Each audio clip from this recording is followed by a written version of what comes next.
Class 4th के admission test में जी मैं मैथमेटिक्स में फेल कर गया था। जितनी आपकी उम्र है उससे कहीं ज़्यादा पुस्तकें अभी तक आप लिख चुके हैं। कोई रिकॉर्ड बनाने की तैयारी चल रही है? आने वाले समय में 1-2 वर्षों में सेंचुरी पूरा करने का मेरी इच्छा है।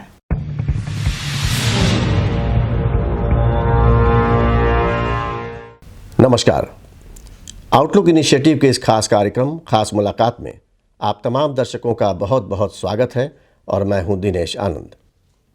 आप सभी जानते हैं कि आउटलुक ग्रुप पिछले कई सालों से अपनी कई पत्रिकाओं का सफलतापूर्वक प्रकाशन करता आ रहा है, जिनमें आउटलुक इंग्लिश, आउटलुक हिंदी जो ग्रुप की नेशनल न्यूज़ मैगजीन है, इसके अलावा outlook business, outlook money, outlook traveller, outlook splurge. और इन तमाम पत्रिकाओं को आप तमाम पाठकों का वर्षों से प्यार, सहयोग, समर्थन मिलता रहा है। इसके लिए हम आप सभी का आभार व्यक्त करते हैं। पिछले कुछ सालों में सोशल मीडिया की बढ़ती ताकत से इनकार नहीं किया जा सकता। देश दुनिया के लाखों कार्यक्रम आज इन प्लेटफॉर्म्स पे सफलतापूर्वक संचालित हो रहे हैं और इसको देखते हुए आउटलुक ग्रुप ने सोशल मीडिया प्लेटफॉर्म पर कदम रखने का मन बनाया है।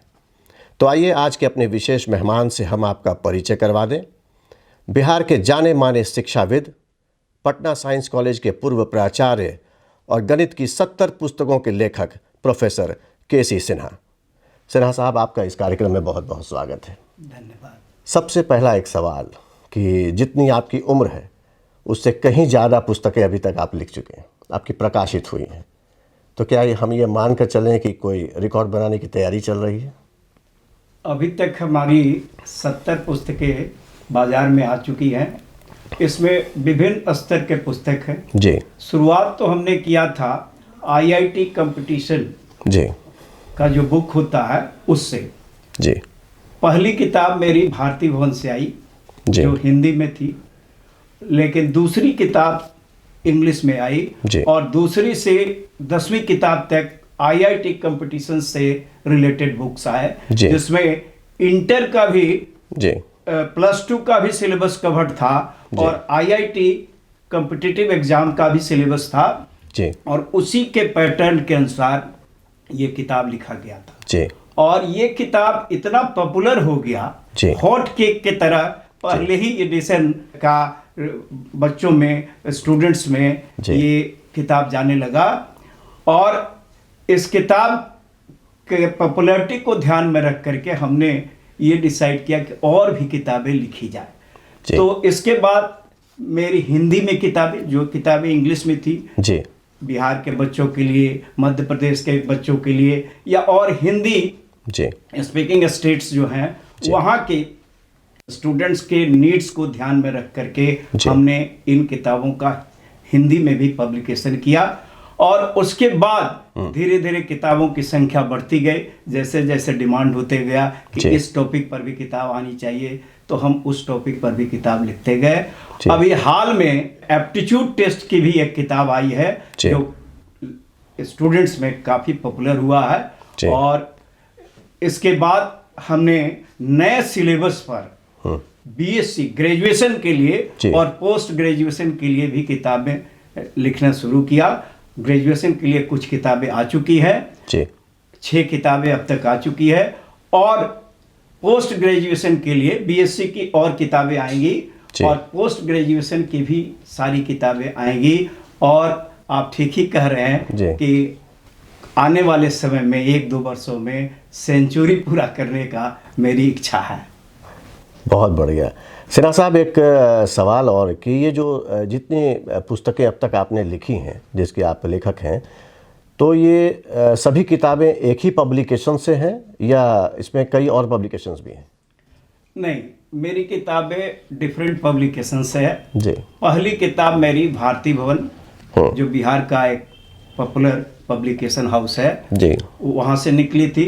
2 किताबें वहाँ से निकली थी। उसके बाद स्टूडेंट्स फ्रेंड्स जी जो गोविंद मित्रा रोड में है, वो बिहार के का दूसरा नंबर 2 पब्लिकेशन माना जाता है, वहाँ से किताबें निकली और उसके बाद किताब के पॉपुलैरिटी को ध्यान में रखते हुए बाहर के पब्लिशर भी अप्रोच करने लगे और मेरठ से भी किताबें निकली है रस्तोगी पब्लिकेशन से, और उसके बाद जयप्रकाश नाथ JPNP जो जिनकी किताबें बहुत पॉपुलर हुआ करती थी जी, वो उससे भी निकली है किताब। और अब जो रिसेंट बुक्स निकल रही है वो एडवाइजर पब्लिकेशन हाउस जो है, एडवाइजर पब्लिकेशन हाउस का हेड ऑफिस दिल्ली में है, इसका ऑफिस बॉम्बे में भी है और पटना में भी है। इसकी किताबें भी काफ़ी पॉपुलर हो रही हैं। तो नए जो किताब नए पैटर्न पर नए ट्रेंड्स के अनुसार जो किताबें आ रही है वो एडवाइजर पब्लिकेशंस से आ रही है। प्रोफेसर सिन्हा, एक बात जो मेरे दिमाग में इस वक्त आ रही है वो ये कि सालों तक आप पटना यूनिवर्सिटी में कार्यरत रहे बतौर प्रोफेसर, और फिर अभी हाल ही में पटना साइंस कॉलेज के प्राचार्य प्रिंसिपल भी रहे आप। और लेकिन अब एक चर्चा हो रही है बाहर जो हमारे कानों तक भी पहुंची है, वो ये कि किसी विश्वविद्यालय के वाइस चांसलर के रूप में आपकी नियुक्ति की कुछ चर्चाएं हैं। तो ये महज एक अफवाह है या इसमें कहीं कोई सच्चाई भी है? अफवाह तो नहीं कहा जाएगा जी। हमने वाइस चांसलरशिप के लिए अप्लाई हम पहले नहीं करते थे जी। पटना यूनिवर्सिटी में अप्लाई किया था और वहाँ 3 नेम्स जो सेलेक्ट होते हैं उसमें मेरा नाम था। और आने वाले समय में उम्मीद है कि किसी न किसी यूनिवर्सिटी में वाइस चांसलरशिप हमको मिल सकता है। ये तो सरकार का अपना नज़रिया होता है और कितने लोग आते हैं, कौन कौन से लोग आते हैं, उस बीच से सेलेक्ट किया जाता है। तो आगे आने वाले भी दिनों में देखा जाए क्या होता है। अगर हमको कोई जवाबदेही दी जाती है तो मैं यह आश्वस्त करना चाहूँगा कि मैं उस जवाबदेही को पूरे ईमानदारी के साथ पूरा करूँगा। प्रोफेसर साहब, एक बात जो मैं आपसे कहना चाहूँगा वो ये कि आपके पढ़ाए कई छात्र छात्राएं ऐसी हैं जो आज देश में दुनिया में कई बड़े पदों पर वो लोग काम कर रहे हैं, और बहुत सारे ऐसे भी छात्र हैं आपके जो इस वक्त फ़िलहाल आपसे पढ़ रहे हैं इन दिनों। कुछ ऐसे छात्र हैं आपके जो ये जानना चाहते हैं कि प्रोफेसर सिन्हा की जो शिक्षा दीक्षा है, जो आपका एजुकेशन है, वो किस माहौल में हुआ है, उसको थोड़ा आप विस्तार से बताएं। मेरा फॉर्मल एजुकेशन क्लास 3 तक नहीं हुआ है जी। फॉर्मल एजुकेशन मेरा क्लास 4 से शुरू हुआ जिला स्कूल आरा से जी। इसके पहले गांव के ब्यूर गांव चैनपुर के पास में है जी। वहाँ हम लोग फादर के साथ जाया करते थे जी। साल में 1-2 महीना वहाँ रहते थे। तो वहाँ एक हाफिज साहब का स्कूल था, एक छोटा सा स्कूल था, उसमें कुछ पढ़ाई कर लिया करते थे और बाकी की पढ़ाई अपने बड़े भाई और बड़ी बहनों की मदद से हम करते थे। लेकिन मेरा फॉर्मल एजुकेशन क्लास 3 तक नहीं हुआ जी। क्लास 4 से मेरा फॉर्मल एजुकेशन जिला स्कूल आरा से शुरू हुआ। इसमें हम एक वाकया का चर्चा करना चाहेंगे। जरूर जरूर। क्लास 4 के एडमिशन टेस्ट में जी मैं मैथमेटिक्स में फेल कर गया था।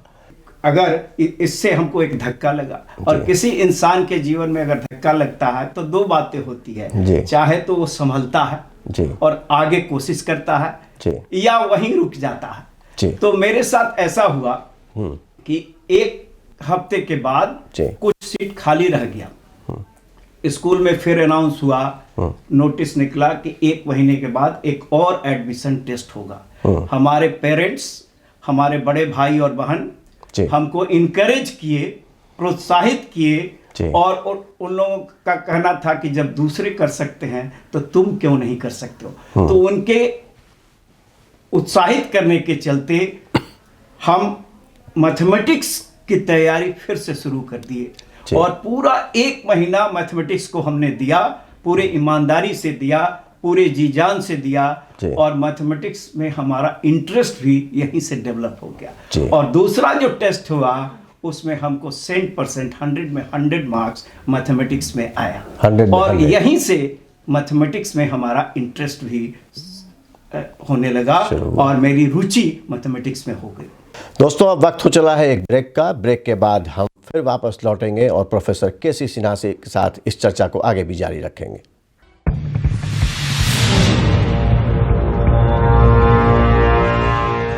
कुछ घड़ियां तो केवल वक्त ही बताती हैं, तो कुछ घड़ियां इंसान को उसका वक्त। बदलते वक्त के साथ जो बिना हारे बिना थके निरंतर चलता जाता है, उसे तो मिल जाती है मंजिल, और मंजिलों पर पहुंचने वाले चंद खास शख्सियतों से अब हम करवाएंगे आपकी मुलाकात। खास मुलाकात अब आउटलुक डिजिटल के मंच पर वरिष्ठ पत्रकार दिनेश आनंद के साथ।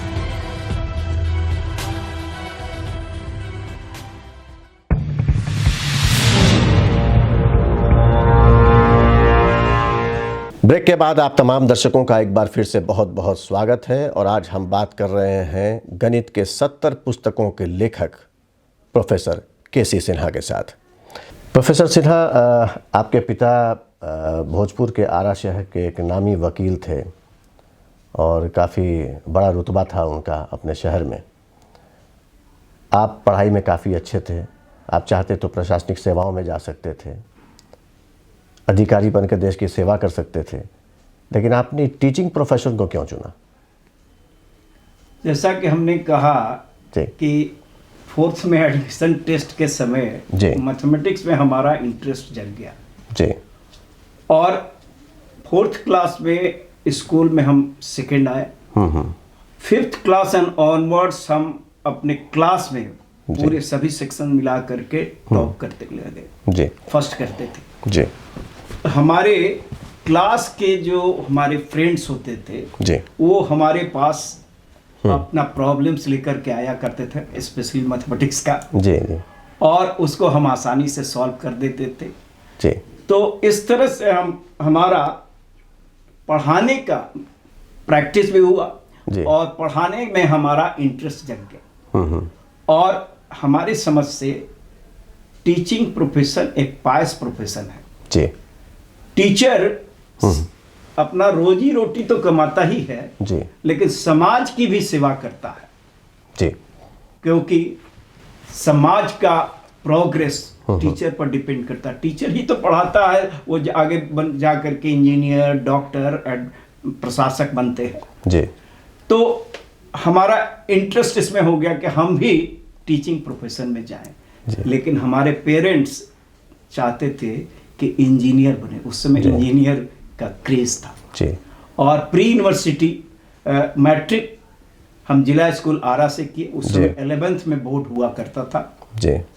बोर्ड में हम 11th के बोर्ड में आरा डिस्ट्रिक्ट में टॉप किए, अपने स्कूल में भी टॉप किए थे जी। और हमारे सामने था दो चॉइस कि जैन कॉलेज आरा में एडमिशन लें या पटना साइंस कॉलेज में, क्योंकि बिहार का साइंस के लिए number 1 college Patna science college माना जाता था। तो हम दोनों जगह फॉर्म भर दिए, हमारा सिलेक्शन दोनों जगह से हो गया। अब थोड़ा आर्थिक पक्ष था जी, क्योंकि हम लोग साधारण परिवार के थे जी, और 4 भाई 2 बहन और 3 बुआ थी। तो हमारे दादाजी का डेथ हो चुका था, तो हमारे फादर पर आर्थिक लोड था। तो इसको देखते हुए पहले तो डिसाइड हुआ कि जैन कॉलेज आरा में ही एडमिशन लें, लेकिन हमारे फादर कहे कि नहीं, हम पटना साइंस कॉलेज में पढ़ाएंगे, क्योंकि हम अपने परिवार के साइंस से मैट्रिक करने वाला पहला व्यक्ति थे। तो साइंस कॉलेज में मेरा एडमिशन हुआ और साइंस कॉलेज में आने के बाद कुछ आर्थिक तंगी के चलते हमको 1-2 ट्यूशन करना पड़ा। तो एक परिचित शिक्षक की मदद से हमको 2 ट्यूशन, जो हफ्ते में 2 दिन जाना पड़ता था, शाम के समय में हम जाते थे, तो इनकम भी हो जाता था और पढ़ाने में और इंटरेस्ट हुआ। इसके बाद प्री यूनिवर्सिटी में भी मेरा रिजल्ट बहुत अच्छा हुआ इंजीनियरिंग में। जहाँ भी अप्लाई किए थे उस समय Sindri engineering college, BIT Sindri बहुत नामी कॉलेज था, वहाँ भी एडमिशन के लिए लेटर आया, वहाँ से भी, और पटना इंजीनियरिंग कॉलेज से भी आया। लेकिन हमारी इच्छा थी टीचिंग प्रोफेशन में जाना। तो हम डिसाइड किए कि नहीं, हम आगे की पढ़ाई साइंस कॉलेज में ही कंटिन्यू करेंगे। जी। और जब एक बार हम बीएससी में एडमिशन ले लिए पार्ट 1 में, उस समय पार्ट 1 होता था, पार्ट 1, पार्ट 2, पार्ट 3। तो जब एडमिशन ले लिए तो वहाँ से हमारा ये एम क्लियर हो गया कि हमको टीचिंग प्रोफेशन में ही जाना है। और टीचिंग प्रोफेशन एक पायस प्रोफेशन है, हमने जैसा कि हमने कहा, बिल्कुल। और ये समाज सेवा भी है। तो आगे चल करके हम इसी प्रोफेशन में गए। लेकिन इंटरेस्ट हमारा, कुछ लाचारी भी थी, इंजीनियरिंग के पढ़ाई का खर्च ज़्यादा था और हमारा इंटरेस्ट भी ये टीचिंग प्रोफेशन में जाने का था। तो यहीं से हमारा एम क्लियर हो गया कि नहीं, हम इसी प्रोफेशन में जाए। दर्शकों, प्रोफेसर केसी सिन्हा पटना साइंस कॉलेज के कभी छात्र हुआ करते थे और बाद के दिनों में वो इसी कॉलेज के प्राचार्य भी हुए।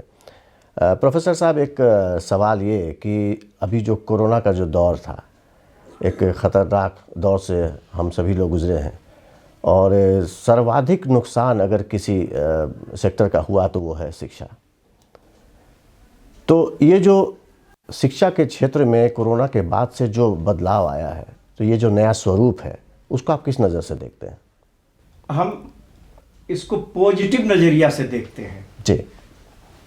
इसमें टेक्नोलॉजी को यूज करना, जो नहीं भी यूज करते थे वो भी यूज करने लगे। बिल्कुल।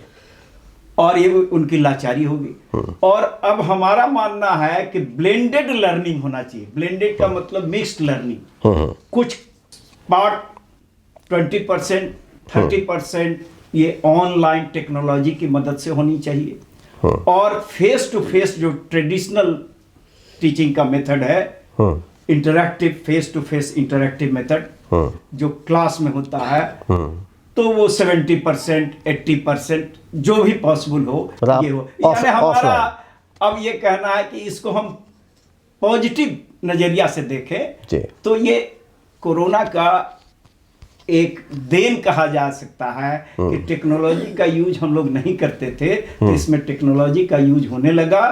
और ब्लेंडेड लर्निंग जो कहलाता है, मिक्स्ड टाइप का, ये आगे आने वाले दिनों में यही तरीका आगे चलेगा। प्रोफेसर साहब, आपके 2 बेटे जो हैं वो आईआईटी पास आउट हैं और जहाँ तक हमारी जानकारी है कि उन्होंने कुछ किताबें भी लिखी हैं, वो भी लेखक हैं आपकी तरह। किन विषयों पर ये पुस्तक है और कहाँ उपलब्ध है? ये अमेज़न पर उपलब्ध है जी। और बड़ा बेटा मेरा जो है अनुराग चंद्रा, आईआईटी कानपुर से किया था, उसने जो किताब लिखा है द रामायण सेक्रेट, रामायण को एक नए ढंग से इंटरप्रेट किया है, उससे रिलेटेड वो बुक है और काफ़ी पॉपुलर हुआ है। ये ओम बुक्स इंटरनेशनल पब्लिकेशन से छपा है और ये दिल्ली में इसका हेड ऑफिस है। दूसरा बेटा जो है अभिषेक चंद्रा, वो आईआईटी रुड़की से किया था और आईएसबी से बिजनेस मैनेजमेंट किया था, दुबई में पोस्टेड था, अभी मुंबई में है। उसकी किताब का नाम है लव यू फॉर एवर। ये किताब काफ़ी पॉपुलर हुआ है और बुक स्टॉल में, मॉल में ये हर जगह अवेलेबल है, अमेज़न पर तो अवेलेबल ही है। तो ये दोनों जो बेटे हैं आपके, ये दोनों आईआईटीएन हैं? हाँ जी। 3 बेटा है, तीनों इंजीनियर है। 2 बेटे आईआईटी से किए हैं जी। एक मणिपाल से किया है, उसका कुछ मार्क्स से मिस हो गया था जी। लेकिन तीनों सर्विस कर रहे हैं। एक दिल्ली में है, दूसरा मुंबई में है और तीसरा बंगलोर में है। दोस्तों, अब वक्त हो चला है एक ब्रेक का। ब्रेक के बाद हम फिर वापस लौटेंगे और प्रोफेसर केसी सिन्हा के साथ इस चर्चा को आगे भी जारी रखेंगे।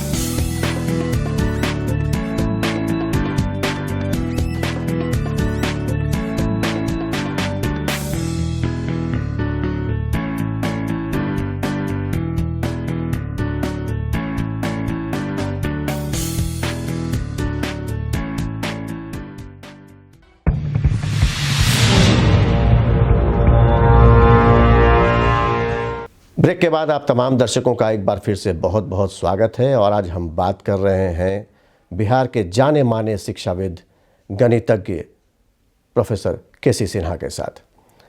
सिन्हा साहब, 2019 में आप विश्वविद्यालय की सेवा से निवृत्त हो चुके हैं और अब आप ऑनलाइन क्लासेस की तरफ कदम बढ़ा रहे हैं। हम आपसे ये जानना चाहते हैं कि ये जो ऑनलाइन क्लासेस है, जिसके फ़ायदे तो अभी आपने बताए, लेकिन आपके जो ये 3 बेटे हैं, तीनों इंजीनियर हैं, 2 IIT पास आउट भी हैं, तो ये जो ऑनलाइन क्लासेस की तैयारी अब आप कर रहे हैं, इसमें आपको उनका क्या सहयोग मिल रहा है? टेक्नोलॉजी के फील्ड में आने वाला जनरेशन हम लोगों से बहुत आगे है। जी बिल्कुल। हम लोग ओल्ड स्कूल के हुए और हम लोग तो टेक्नोलॉजी को अंडर प्रेशर अपना रहे हैं और कोरोना काल में तो सभी लोगों को टेक्नोलॉजी का यूज करना सीखना पड़ा। बिल्कुल, ये अच्छी बात है। बिल्कुल, क्योंकि आने वाले ज़माने के साथ हम लोगों को भी आगे बढ़ना है। तो हमारे बच्चे कंप्यूटर में पारंगत हैं। बिल्कुल, कंप्यूटर का बहुत अच्छा नॉलेज है जी।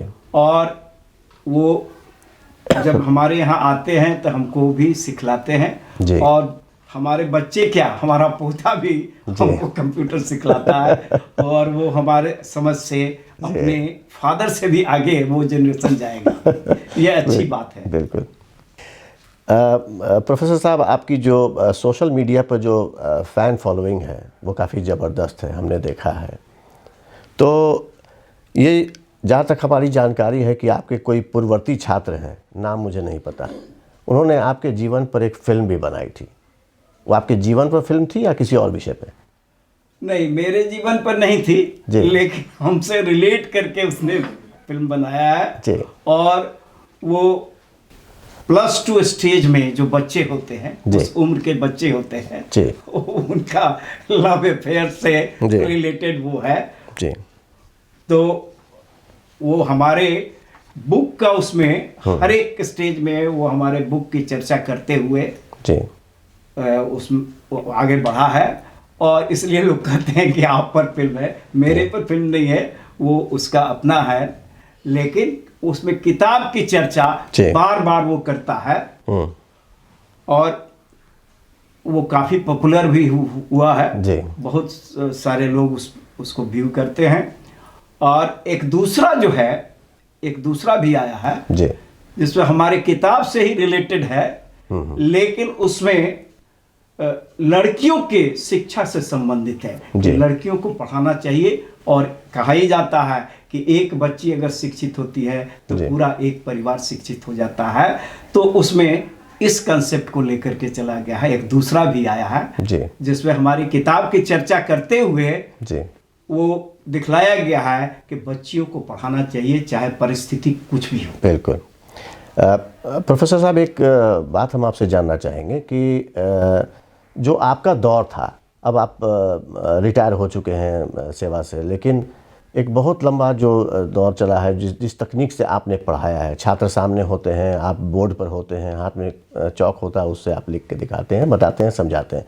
लेकिन ये जो अब नई तकनीक आई है, जो डिजिटल वर्ल्ड जिसको कहते हैं, और डिजिटल टेक्नोलॉजी के सहारे ही अब शिक्षा जगत जो है अब तेज़ी से आगे बढ़ रहा है। अब आपका जो वो वक्त था और अब जो ये बदलती दुनिया है, बदलता स्वरूप है, इसमें आप खुद को कितना फिट पाते हैं और कैसे मैनेज करते हैं इसे आप खुद? मेरा ये मानना है कि अब जो वक्त आ रहा है, जो समय आ रहा है जी, इसमें ब्लेंडेड लर्निंग का जमाना आएगा जी। मिक्स्ड लर्निंग, टेक्नोलॉजी का भी यूज हो और क्लासिकल जो मेथड था फेस टू फेस इंटरेक्शन वो भी हो।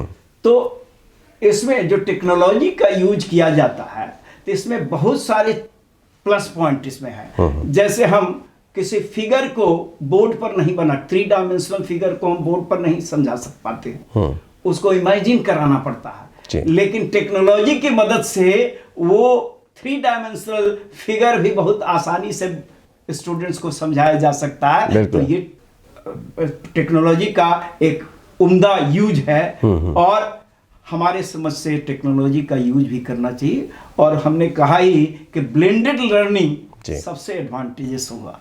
इंटरैक्टिव लर्निंग का कोई जवाब नहीं है फेस टू फेस जो होता है, लेकिन उसके भी कुछ खामियां थी।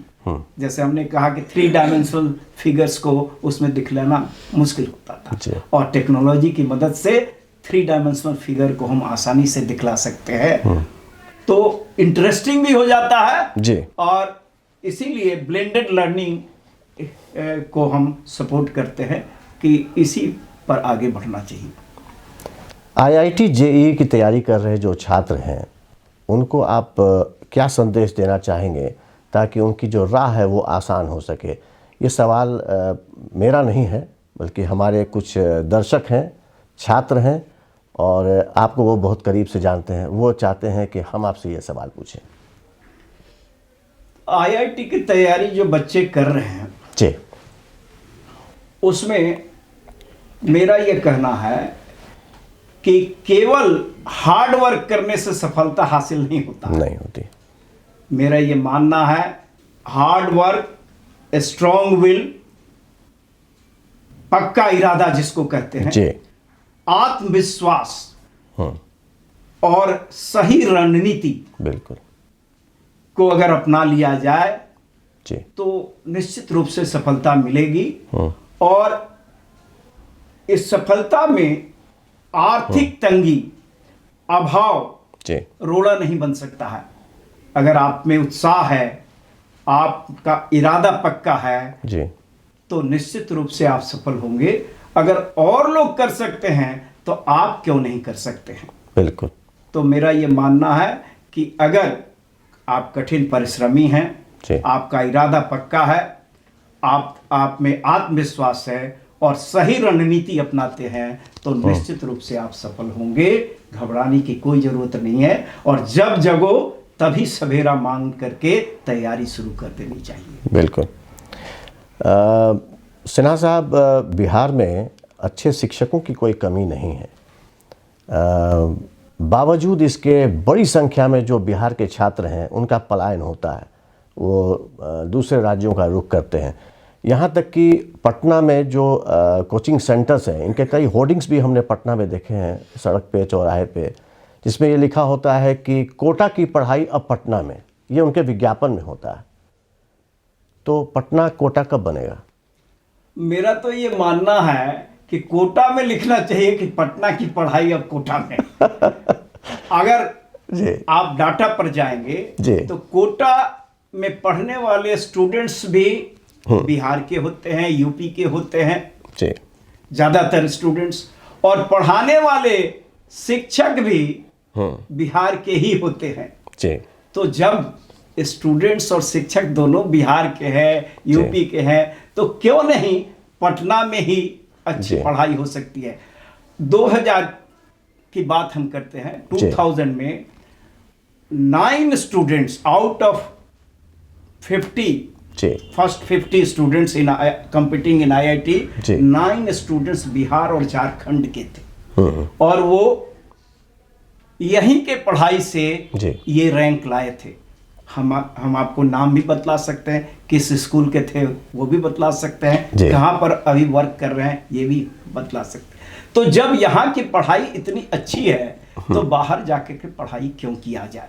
जी, घर के नज़दीक रह करके पढ़ाई करना ज़्यादा सुविधाजनक होता है। कोरोना काल में हम लोगों ने देखा कि कोटा के बच्चों को वापस आने में कितनी परेशानी हुई। जी, बिल्कुल, बिल्कुल। तो हमारा ये मानना है कि जब बिहार के ही शिक्षक वहाँ जाकर पढ़ाते हैं, बिहार में एक से एक शिक्षक हैं जी, तो यहीं तैयारी करनी चाहिए, और यहाँ तैयारी करके भी पहले भी रैंक लाते रहे हैं लोग, आप भी रैंक ला सकते हैं, यही हमारा कहना है। प्रोफेसर केसी सिन्हा का जो शिक्षा जगत में योगदान रहा है, उसको ध्यान में रखते हुए आउटलुक पत्रिका समूह ने आपको 2018 में भी और 2019 में भी सम्मानित किया। इसके अलावा मुंबई में एक बहुत बड़े कार्यक्रम का आयोजन हुआ, ग्लोबल एक्सीलेंस अवार्ड, जिसमें आपका भी चयन हुआ बिहार से, और फिल्म अभिनेत्री माधुरी दीक्षित के हाथों जो ये सम्मान आपको मिला। अभी पिछले साल, जहाँ तक हमने अखबारों में भी पढ़ा था, आपकी तस्वीर भी छपी थी अखबार में, मुख्यमंत्री नीतीश कुमार के हाथों भी आपको सम्मानित किया गया हम ये जानना चाहते हैं कि बिहार के मुख्यमंत्री के हाथों जो ये सम्मान आपको मिला, तो क्या ये सम्मान बिहार सरकार की तरफ से था? हाँ, जी हर एक साल जी मौलाना अबुल कलाम आज़ाद भारत के पहले शिक्षा मंत्री थे जी, और उनका जन्मदिन 11 नवंबर को है। 11 नवंबर को भारत सरकार शिक्षा दिवस के रूप में मनाया जाता है भारत में जी। और इस अवसर पर बिहार सरकार द्वारा शिक्षा के क्षेत्र में उत्कृष्ट कार्य करने वाले व्यक्ति को एक पुरस्कार दिया जाता है। उसका नाम है मौलाना अबुल कलाम आजाद शिक्षा पुरस्कार। यह बिहार का हाईएस्ट एजुकेशन अवार्ड है जी। तो ये सरकार देती है और इसमें मुख्यमंत्री, डिप्टी चीफ मिनिस्टर जी, शिक्षा मंत्री ये सभी और शिक्षा विभाग के अफसरान लोग रहते हैं और डिफरेंट स्कूल के बच्चे भी आते हैं, पब्लिक भी रहती है। उसमें यह सम्मान दिया जाता है जी। और मैं बिहार सरकार को धन्यवाद देना चाहूँगा कि बिहार सरकार ने 2019 के इस पुरस्कार के लिए हमको चयनित किया। मुख्यमंत्री जी ने अपने हाथों से ये पुरस्कार दिया और पुरस्कार मिलने से उत्साह और बढ़ जाता है और आगे अच्छा करने की प्रेरणा मिलती है। प्रोफेसर साहब, क्वांटिटेटिव एप्टीट्यूड पर हाल ही में आपकी लिखी एक पुस्तक जो है वो काफ़ी लोकप्रिय हुई है और अब आप पोस्ट ग्रेजुएट गणित कोर्स पर भी पुस्तक लिख रहे हैं, तो क्या खास है इन किताबों में? हमारी किताबें एक नए पैटर्न के अनुसार होती है और इसी पैटर्न के चलते ये पॉपुलर भी हुई। ऐसा देखा जाता है, हम अपने पढ़ाई करते समय भी ये फील किया कि किसी एक्सरसाइज में 100 क्वेश्चंस है जी। अब विद्यार्थी स्टूडेंट बनाते समय थक जाता है, उसको लगता है कि 100 क्वेश्चंस एक चैप्टर में है, कैसे किया जाए जी। तो हमने प्रॉब्लम्स को कैटेगराइज कर दिया, टाइप 1, टाइप 2, टाइप 3 और देखा कि एक चैप्टर में 2 टाइप, 3 टाइप, 4 टाइप के ही सवाल होते हैं और हर एक टाइप के सवाल को बनाने का तरीका हमने अपने बुक में लिखा, वर्किंग रूल जी। और वर्किंग रूल दिया, टाइप वाइज किया और उस पर 2-4 सवाल बना दिया और एक्सरसाइज में भी उसी तरीके से दिया तो बच्चों को बहुत आसान लगने लगा। उनको ऐसा लगा कि अब तो इस चैप्टर में 4 ही सवाल हैं, बिल्कुल 4 टाइप का एक सवाल ठीक से समझ लें तो अपने आप बनने लगा।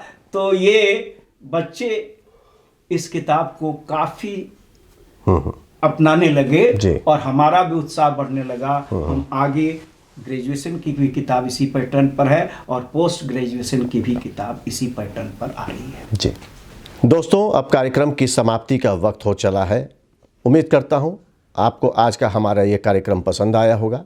अगर पसंद आया हो तो आप हमारे कार्यक्रम को लाइक करें, शेयर करें और हमारे चैनल को सब्सक्राइब करें। अगले एपिसोड में ऐसी ही किसी शख्सियत से हम फिर करवाएंगे आपकी मुलाकात। तब तक के लिए नमस्कार।